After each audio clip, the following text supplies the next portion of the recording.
বিসমিল্লাহির রহমানির রহিম। আসসালামু আলাইকুম ওয়া রাহমাতুল্লাহ। আমি মোহাম্মদ জাহিদুল হক, ম্যানেজার ওয়ার্ল্ড ভিসার পক্ষ থেকে আপনাদের সবাইকে জানাচ্ছি আন্তরিক শুভেচ্ছা অভিনন্দন। আশা করি আপনারা সকলে ভালো আছেন এবং সুস্থ আছেন। আজকের ভিডিওটি একটি আনন্দের ভিডিও, একটি খুশির ভিডিও। খুশির ভিডিওটি কোথা থেকে করছি? ইন্ডিয়ার দিল্লি থেকে করছি।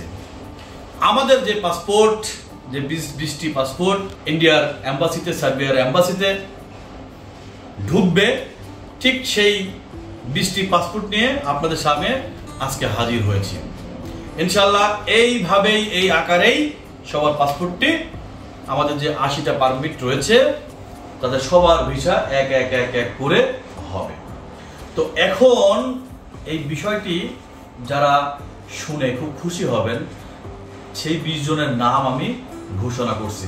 আস্তে আস্তে আস্তে আস্তে পর্যায়ক্রমে প্রত্যেকটি ভিসাই হবে, কোনো টেনশন করার কোনো কারণ নাই এবং আমাদেরকে বারবার ফোন দিয়ে কিছু বলারও কোনো কারণ নাই।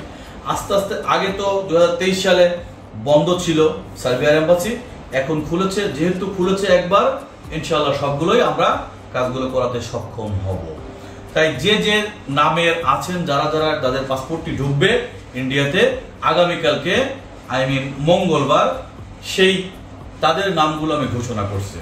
প্রথমত যে আছেন উনি হচ্ছেন এমডি শামসুল আলম। ওনার পাসপোর্ট এবং ওনার ভিসা ফর্ম সবকিছু আমাদের কাছে রয়েছে। ইনশাআল্লাহ আমরা প্যাকেটিং করে সার্বিয়াতে এম্বাসিতে ঢোকাবো। এমডি রিফাত, শাহাদাত, এমডি আল আমিন নরসিংদী বেলাও, Faisal Hossain Rahim, MD Anisur Rahman, MD Shamim Reza, MD Yakub Mia, Mohammad Raihan,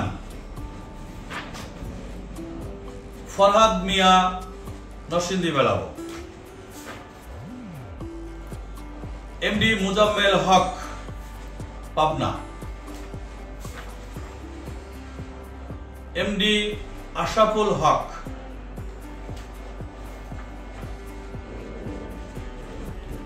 Ahsan Ullah, Al Amin, Rifat, Shakil Ahmed, MD Javed, MD Rasel Mia, MD Ashraful Islam, MD Arif Uddin. এই 20টি পাসপোর্ট আগামীকাল মঙ্গলবার ইনশাআল্লাহ আপনাদের গুলা সম্পূর্ণ সার্বিয়াতে ঢুকবে। আজকে কিন্তু আমি এখান থেকে ভিডিও করছি, আমি দিল্লিতে আছি। আমি এবং আমার বস মাসুদ আলম, আমরা দুজনেই ইন্ডিয়াতে আছি, ইন্ডিয়ার দিল্লিতে আছি। আগামীকালকে মঙ্গলবার আপনাদের এই 20টি পাসপোর্ট সহকারে যা ডকুমেন্টস আছে সম্পূর্ণটি আমরা সার্বিয়ান এম্বাসিতে জমা করবো ইনশাআল্লাহ।